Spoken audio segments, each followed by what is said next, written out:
The question that came up on an earlier occasion was why I'm reading the title when the title is up there on the slide. And there are two reasons. One is that at a professional conference, the chair will introduce you or call your name and give the title of your talk, and your title slide is not up on the screen. You have to wait till you get up there, and then they start it. That's one reason. The other reason here is that the title slide doesn't always show up clearly on the monitor, and so I'm reading it, so if it doesn't show up clearly, the voice still knows what you're talking about. Okay. I just mentioned that because some of you might wonder, how crazy can you be to be reading something that's right up there? Okay, I'm not really crazy. I don't think. Okay, well, let's continue. The next talk is the first of two on climate change. And the first one will be given by Anthony Askander on the title, Greenhouse Crises of the Past 300 Million Years. Thank you, Dr. Mirsky. Today, when I talk to you about the greenhouse crisis, I'm going to talk to you about four things. I'll talk about the objective of the article. I'll talk about some methods, such as what the greenhouse effect is, what they were trying to accomplish, and some of their methods to make the article better to understand. I'll talk about some of the results and some of the results that I've read along with the article, and then I will give my own personal evaluation of the article. Alright, here is the basis of their article.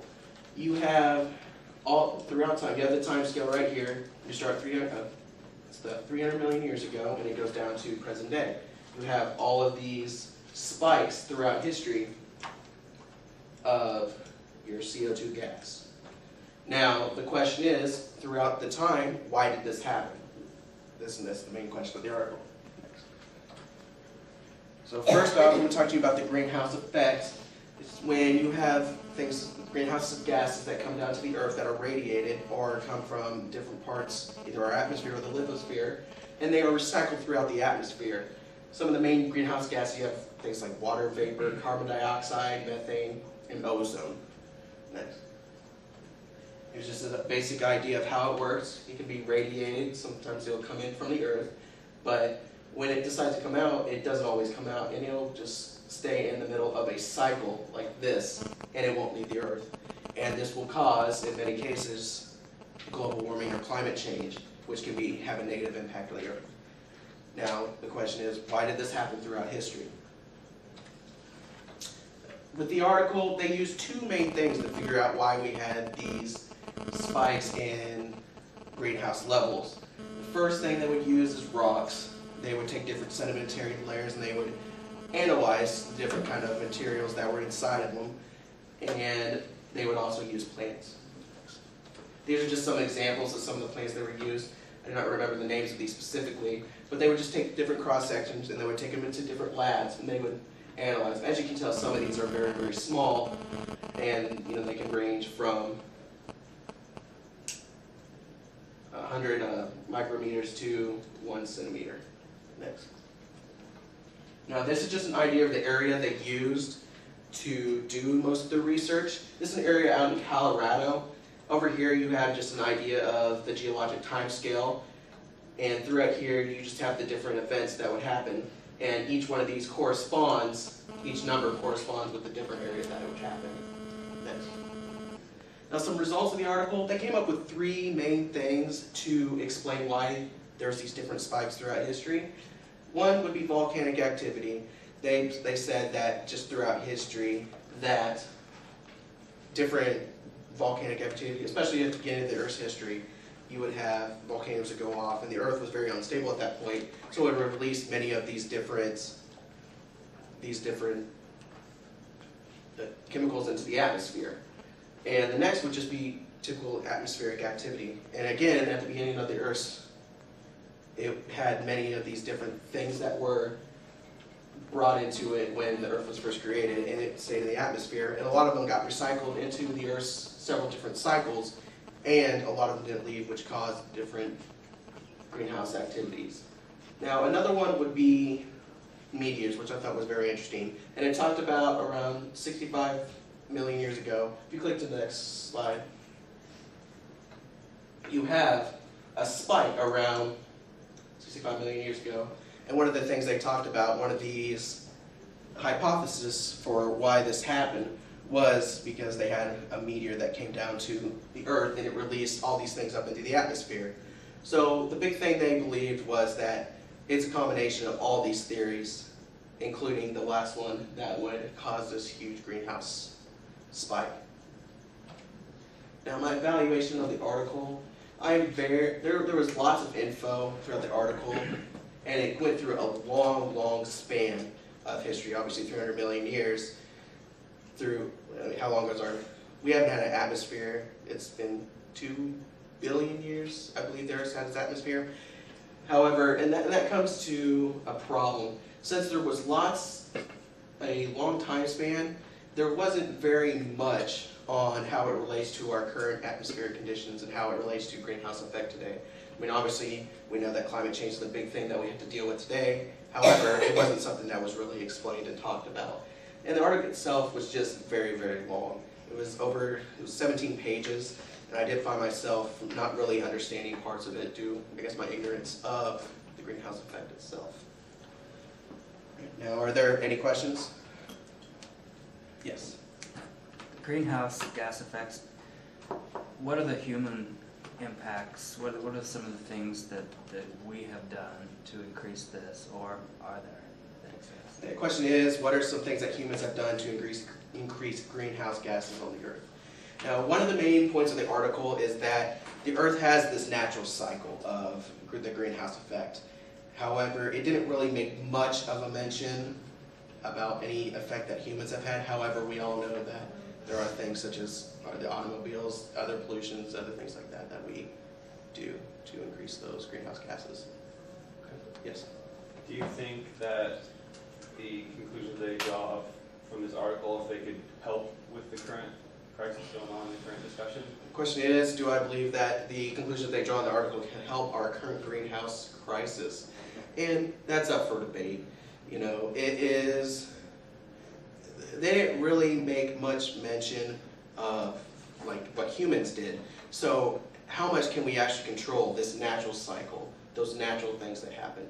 I know there is an idea, an idea in politics about, you know, things such as climate change, and there's many ideas saying that humans don't have very much, if no effect at all, on the climate. And things like this kind of show that what effect do we really have, and most of it just is a natural cycle or things beyond we can't control.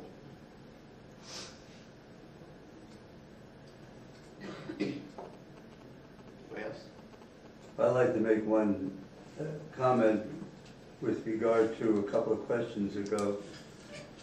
And the end of your talk where you found fault with the article for not mentioning more about the current crises. And I think the author was writing about, I'm reading the title now, Greenhouse Crises of the Past 300 Million Years. And if I were writing this article, I'd be dealing with the kind of things you talked about in most of your talk. And I might have a paragraph or two at the end and under conclusions about the current, but I don't think it's a fault of the article that they don't mention, or little mention, of the current crises. And then regarding another one of the questions, I think that there's a great deal of evidence, and Jenny can correct me on this if I'm wrong, because she's the expert and I'm not, but there's a great deal of evidence to indicate that the greenhouse effect we have going on now is a natural kind of thing like we've had in the past 300 million years, those kind of things. But my understanding is that humans do have an impact. People who say they don't have an impact or nothing much don't understand what the humans are doing, because among the three things that you mentioned, the atmospheric is being greatly changed by human activity. That's one of the three. And of course, we still have volcanoes going off, and meteoric impact is nothing to talk about, so we don't have any of that to speak of. So the atmospheric part, humans have a great deal to do with impacting that. And finally, I think I'm right on this, that if you plot the curve for the increasing temperature over time, it goes up at a slow rate, but after about 1750, 1800, when humans started burning fossil fuels, the curve, the increase, the rate of increase increases. And that's where the human impact comes. And that's something that I understand that, but that's something that wasn't mentioned in the article. And it's one of those things I feel like someone could use this article maybe to bring up the point, you know, that humans don't have an effect, and they could just use the article in a negative way, like if they were using it as evidence or cited it in some way, if that makes sense. I think this article is a better type of evidence for how we can understand how climate has changed in the past, and use that then to understand the changes that are happening now. That if we look at meteorites and we look at volcanism, none of that's going on right now at such a amount that it would change climate this drastically. Absolutely. So I think this article is very good for that past significance. Okay, thank you.